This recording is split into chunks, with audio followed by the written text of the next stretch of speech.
milagro en tu vida. Bendito sea la gloria del Señor. Así que en esta tarde estaremos dando parte de nuestro testimonio. Gloria al nombre del Señor. Pertenezco a la iglesia Cristo Misionera del barrio Torruí. Gloria al nombre del Señor, cuya pastora es la pastora Gerinelda Dipi. Gloria al nombre del Señor. Dice la palabra del Señor. Libro de Éxodo, capítulo 3, versículo número 7.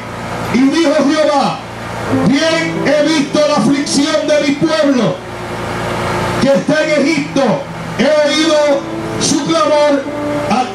Leemos nuevamente. Dijo luego Jehová: bien he visto la aflicción de mi pueblo que está en Egipto, y he oído el clamar a causa de sus extractores, pues he conocido su angustia, y he descendido para librarlos de la mano de los egipcios y sacarlos de aquella tierra a una tierra buena, ancha, a tierra que fluye leche y miel. Padre, en el nombre poderoso de Jesús, amén, amén. Gloria al nombre de Jesús. En esta hora, amigo Dios para siempre, queremos hablar parte de nuestro testimonio, pero en esta hora yo quiero hablar, aleluya, algo corto. La palabra del Señor lo enseña en la Biblia, que había un pueblo siendo oprimido, que había un pueblo, gloria al nombre del Señor, esclavizado, vive Dios para siempre, por el faraón, aleluya, y su ejército. Gloria al nombre de Jesús.